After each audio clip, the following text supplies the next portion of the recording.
This right here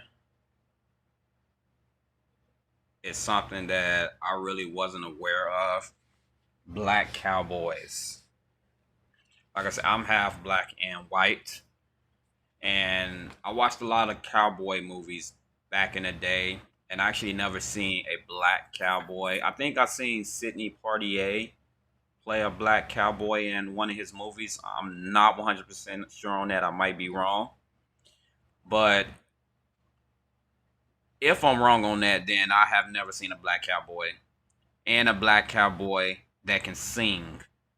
And I did a little research on it. There were a lot of them back in the day. They just never received the same recognition as these white cowboys who can sing. And I'm actually really looking forward to this. I am. I'm looking forward to watching this whole entire thing. It's 26 minutes long, and it's going to be a great honor for me to listen to whoever this is, because the title only say the legend of the black cowboy and his music. So I have no clue on who this is. If anyone know the name of this person, hit me up in the comments. If you know anything about who this particular person is, I would love to know and read about them. But without further ado, because it's so long, I'm gonna be pausing throughout to talk about it a little bit. But I need to get into this, so let's go.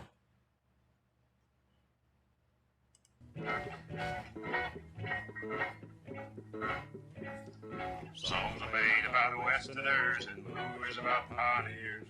Books are write about the gunfighters and tell of their careers. Songs are song about mountain men who respect the frontier. Mottos guide Indians and trips of pioneers.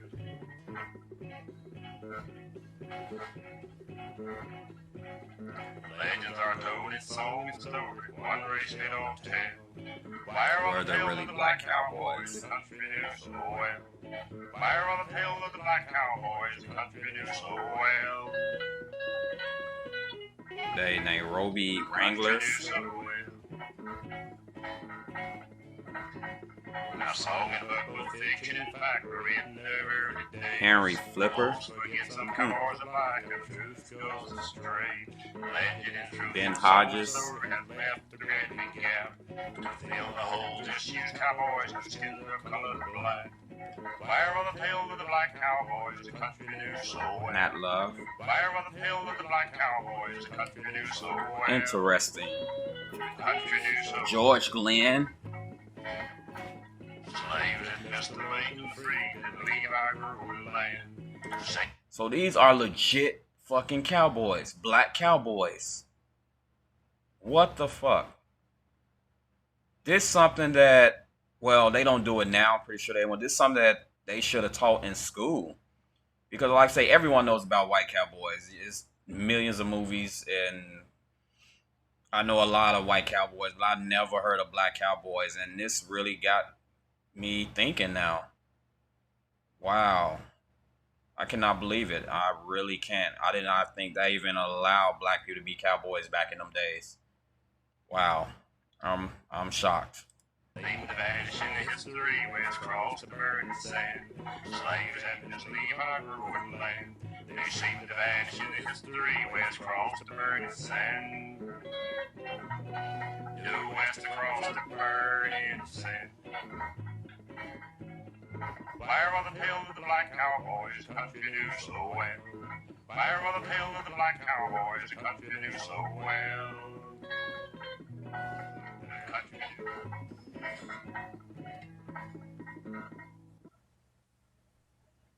To move out on the same guys, but however, in Oklahoma, we know that young well and just behind the barnyard, that's old boy that late night Bill picking Cherokee Bill, and those guys used to ride also.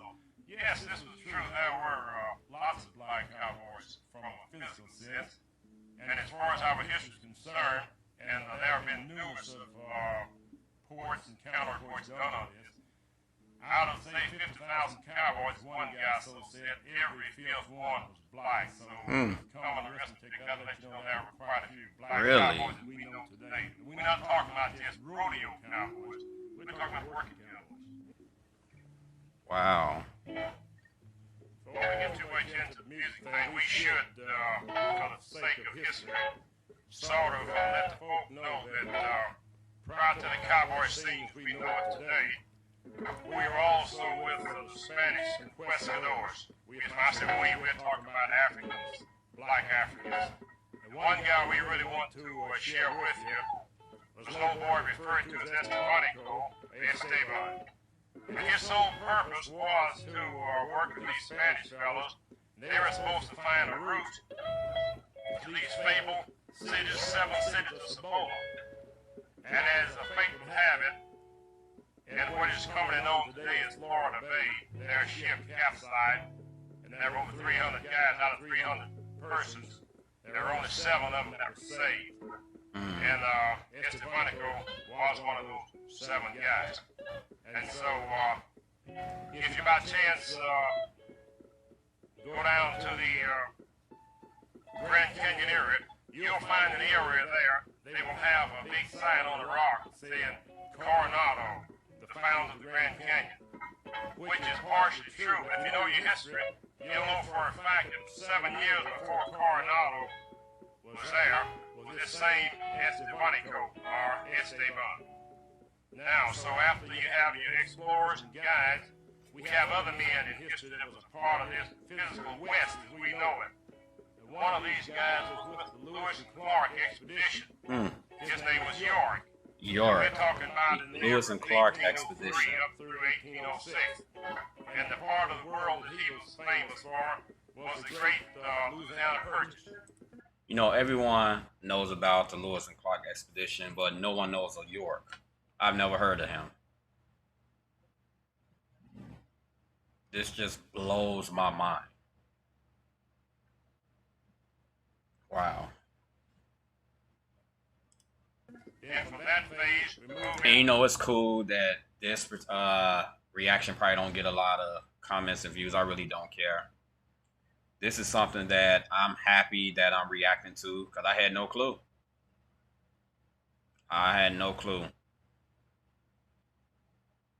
Oh, I'm amazed. Wow. to the era of fur travelers, and that's where your mountain men came in. That was Jedi Smith, Walker, a lot of those guys.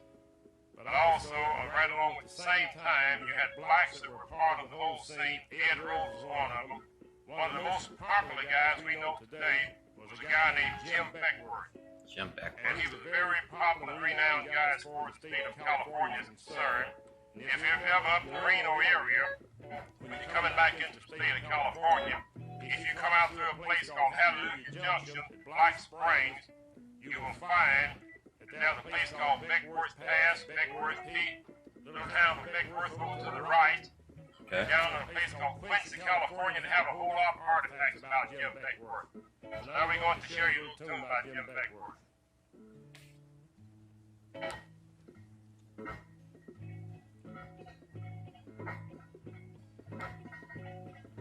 Jim left St. Louis in the spring of 24. In the spring of 24, year 1824.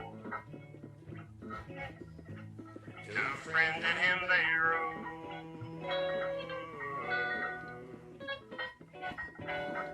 Good Lord up Try to give me a cowboy hat. trusty 44. Good Lord up above and his trusty 44. Trusty Trusty 44. 44. Strangers, he trusted none. No man's allegiance did he place. Be you red, black, or white, you treat me right, I'll do the same. So this guy didn't trust anyone, regardless of race, color. Only thing he trusted was his 44. That's crazy. Jim Beckworth with a Black Mountain man, a hunter, trapper, and a famous guy. He explored both mountain and desert sand.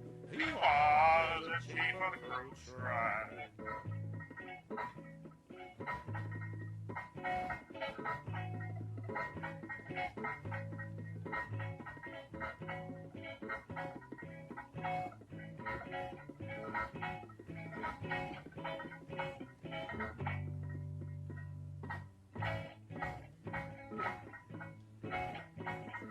Jim rode courier for the U.S. Cavalry, doing the war with the Seminoles. That's him, And huh? in 1847, he fought as General Curry, Good looking man. doing the war with Mexico. Medicine Cat, he was called by the Council of the Crow. And during his legendary fame and claw, he was named by the Cheyenne and the Arapaho. Jim Beckworth was the Black Mountain Man, a hunter, a trapper, and a famous guy. He explored both mountain and desert sand. He was the chief of the Crow tribe.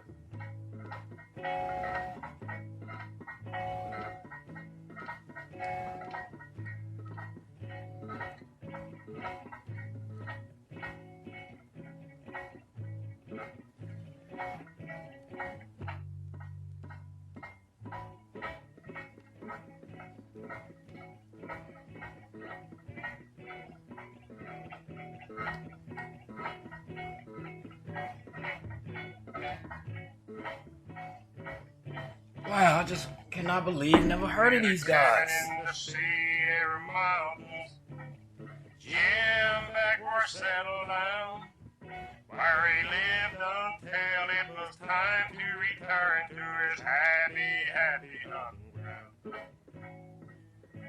Jim Beckworth was the Black Mountain Man, a hunter, a trapper, and a famous guy.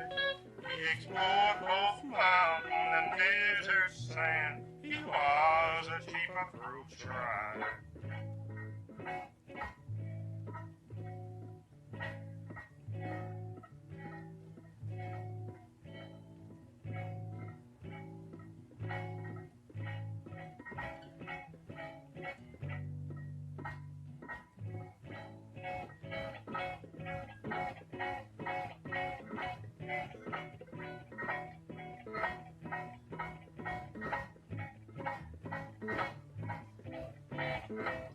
Now in California, there still remains Okay, pick it up now. You picking up the okay. a town, a mountain, and a pass still bear that Beckworth name.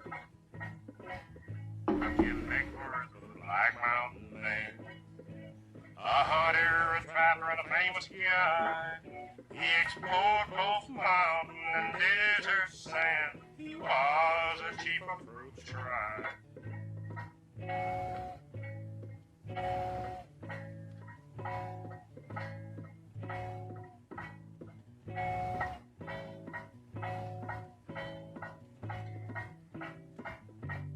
He's just calm, cool, and collected.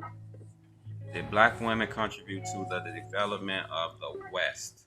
We have black women on the scene, and we feel real proud of this fact. And a few of the famous black women, as far as the West is concerned, you had a lady they call Mary Ellen Pleasant. Mary She Ellen helped an old boy Pleasant. from Jayhawk country by the name of the great John Brown. And whether he's kin to Cubs, I don't know, but anyway, John Brown is the one we're talking about. And she gave him $50,000 back in those days to promote towards the cause. We all know the cause was simply to propagate the quote-unquote Civil War. And this is pre-Civil War days. Well, this lady, as a matter of fact, a lady from Los Gatos or somewhere, she's written a book about this particular lady, Mary Ellen Pleasant. So she's one hero on it. Mary Ellen Pleasant. Historically speaking, has another name, Biddy Mason, and she's very popular. And for you Ebony readers, Mary Ellen Pleasant. Stagecoach Mayor, and she was quite a lady in her own right. So we just mentioned a few of these ladies. Now, what we did, we just Mary thought of Ellen a contemporary Pleasant. song here. We just simply According to did it by our Wikipedia, feel. We just Mary simply Ellen called this Pleasant was a Ebony 19th century African American entrepreneur, financier, real estate magnate, and abolitionist.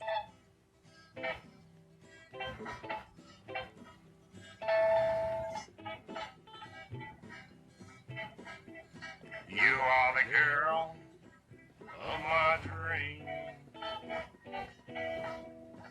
You're my beautiful ebony queen. You are black and so beautiful. One life, one love, one you.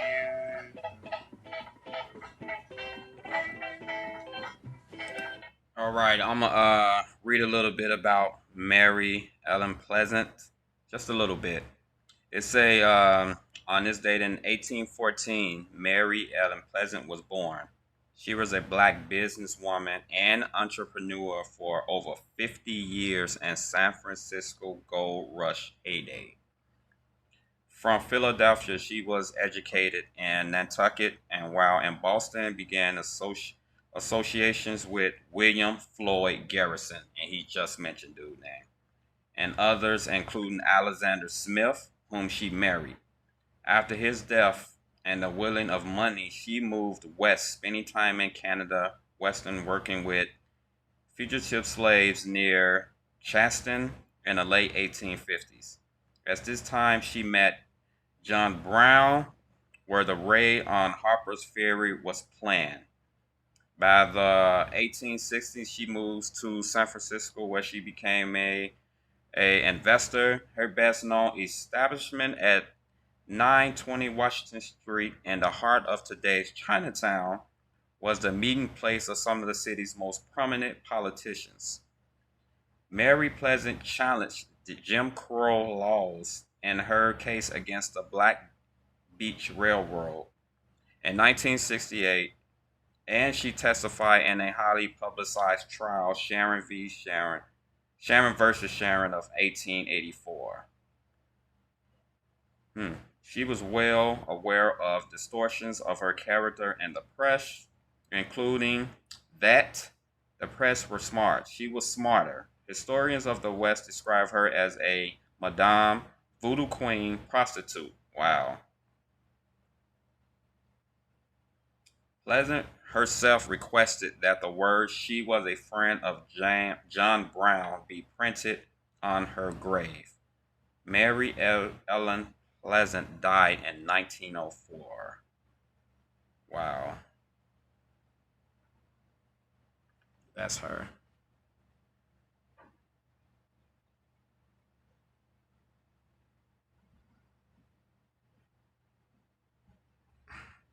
Wow. Let's get back to it. One life, one love, one root. One life, one love, one you. You walked into my life on the arms of another man. And you strolled my way. You called to turn me down. I guess I'll never know the reason why. I just stood there all alone, wondering what I'd done so wrong. All I did was return you a smile. You are the girl of my dreams. You're my beautiful ebony queen. You are black and so beautiful.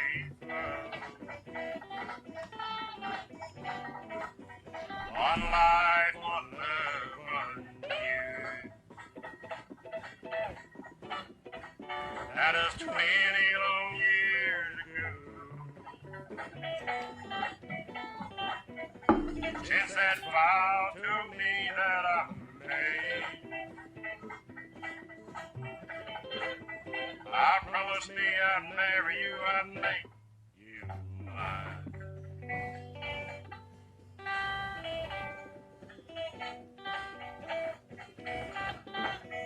I'd keep on loving you until the end of time.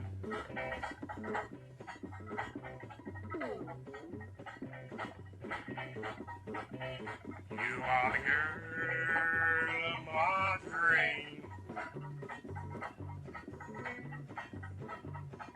You're my beautiful ebony queen. You are black and so beautiful.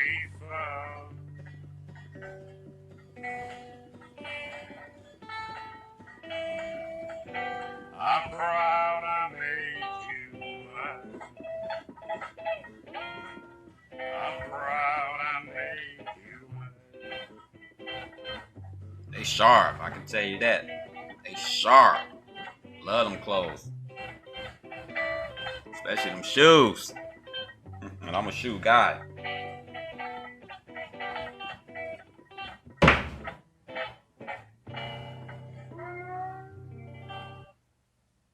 Now, this next Bill tune Pickett, we'll share the with you Dusky is about D-Man. a rodeo cowboy. As we know before, I've said before, implied, you have working cowboys, and you have rodeo cowboys. And this particular guy is one of the most famous rodeo cowboys. This fellow was born down in the state of Texas.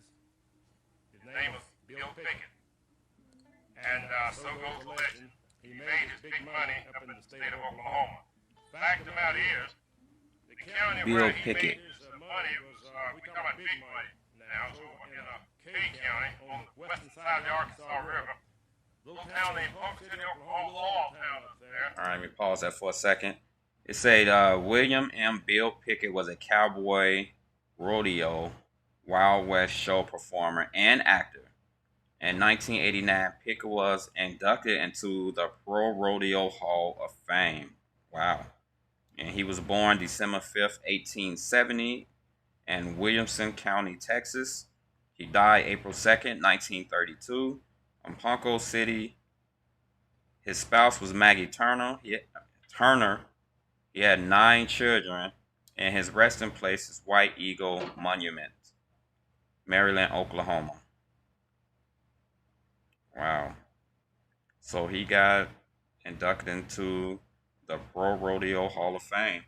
Wow. Great honor. He wrote for an old boy named Zach T. Miller on the Great 101 Ranch. And that was one of the greatest Wild West shows that ever been concocted in these United States. And so this is the Wild West show that he wrote for and with. And there were other Wild West shows out west. They had Cody, Wyoming. They had the Wild Bill. Wild West show, Buffalo Bill was what it's commonly called. And down in the southern part of the state, Buffalo a lot of folks Bill. don't realize this. That was one in Gordon In the movie. He was a boy from up north, and he had Pony Bill Rodeo or Wild West show. But the one we're concerned about now is the one at the Great 101 because he had the active act. And on this same show, there's a little unknown cowboy rode here by the name of Will Roy. The famous Will Roy. Matter of fact, Bill Pickett and Will Roy rode together. And they would pull this act there in the old days was called bulldogging. I do mean bulldogging. But the guy on the right hand side was the hazer. And if you guys know anything about this art of dogging, if the steer isn't thrown and he gets away, the guy on the right hand side, your hazer, he gets someone. In other words, his money is directly proportional to the number of steers the dogger can throw and how fast he can throw them. So we're talking about bulldogging, and Bill Pickett was doing the bulldogging. Well, this tune is called The Legend of the Dusky Demon, and like a lot of things, Legend of the Dusty Demon, or Dusky I'll Demon. share a song with you, and I think you can sort of pick out where it comes from.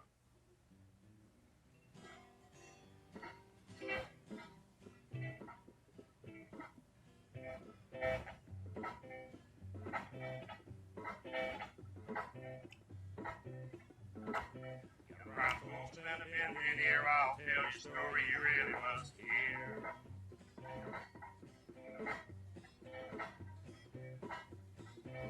I'll tell you a tale of a black cowboy, how he won his fame. Bulldogging was his business, Bill Pickett was his name. Bill rodeoed in the 48 states, traveled the world around. People came from many a mile to watch him. Bill ain't been at you in Osito.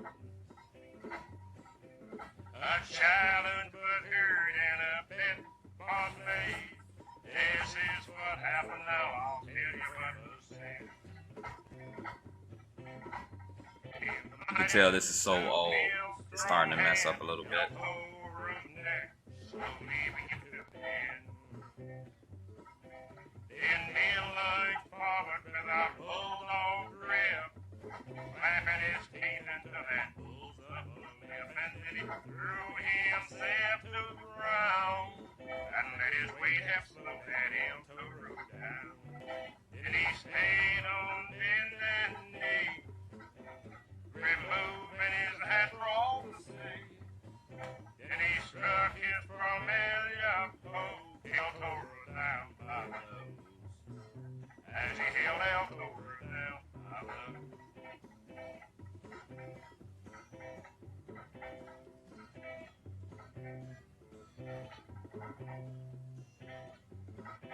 He's the greatest sweating blood cowboy that ever lived, and he rode on that famous one. Folks, if you ever down Oklahoma City way, take the time, if you will, ride on out to Persimmon Hill. There you'll find his picture. There you'll see his name in that Oklahoma Cowboy Hall of Fame. In that Oklahoma Cowboy Hall of Fame. Buffalo Soldiers. Called the Buffalo Soldiers. We think this is quite appropriate, not because they were soldiers, but the fact because they were just darn good men, and like anybody else, you do what you have to do when you have to do it. And so these guys are professional soldiers. And so, matter of fact, not too long ago, I'd say about 4 years ago, there was a movie called Soul Soldiers. 4 years ago. That movie depicted these guys we're talking about.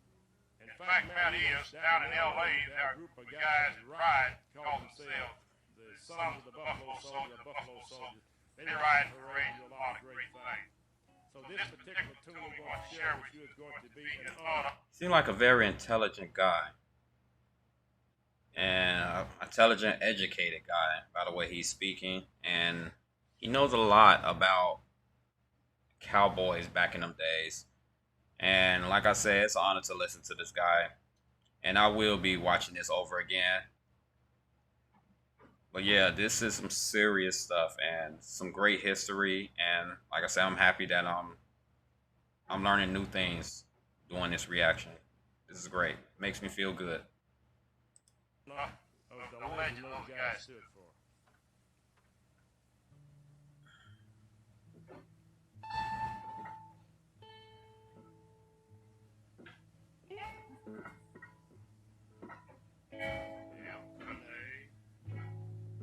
Santiago and the charge of San Juan Hill. Rough riders, Dennis fighters, but those Buffalo Soldiers were there. I'll share with you their legend. By now you ought to know about that group of soldiers named after the sacred buffalo. Many years have come and The gone Buffalo Soldiers. since they wore. It's not a great picture. Well, a great drawing, I'm guessing. Or is that actual picture? Still today as strong as true. No, it can't be a picture they didn't have. So it's a drawing. Buffalo Soldiers, 9th and 10th Cavalry. Buffalo Soldiers, 24th and 25th Infantry. From the banks of the Rio Grande to the North Dakota land, from the plains of Oklahoma, westward hope across the burning sand.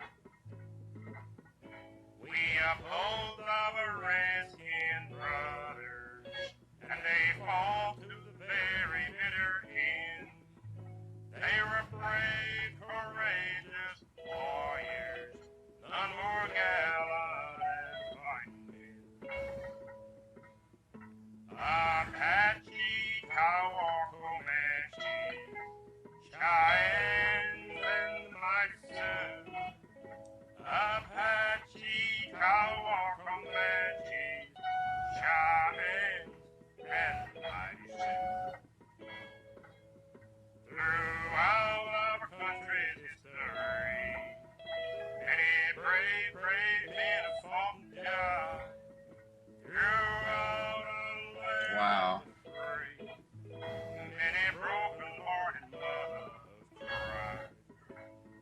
stood with the minute Concord, with Washington at Valley Forge, with Jackson at the Battle of New Orleans, and with Grant through the Civil War we rode.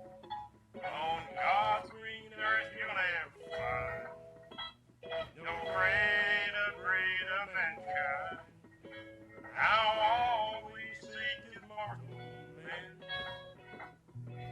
is freedom, my friend, freedom to be our own man. Buffalo soldiers, may your banner be held high. Buffalo soldiers, may your legends never die. May your legend never die.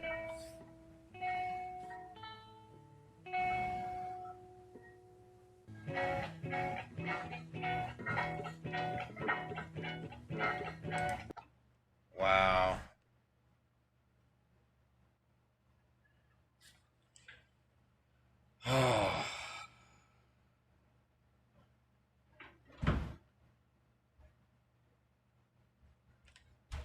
Wow. I'm blown away.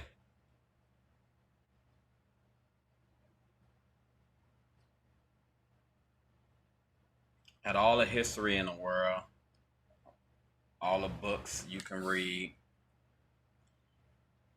This was never something I would have even thought about back in the day, especially in school. Because you see, growing up in the hood, this type of shit right here, you don't hear about. Don't nobody in the hood care about cowboys for one thing. And to even think there were black cowboys, wow. I'm just blown away. So, y'all hit me up in the comments and let me know what y'all think about this reaction. And were you aware, were you aware of black cowboys? And if not, that's okay because I wasn't. So it would not bother me one bit. But if you are, I would love to read your comment or comments on that subject, black cowboys. And as always, thank y'all for tuning in. And don't forget to hit that subscribe button. Until next time, peace, love, and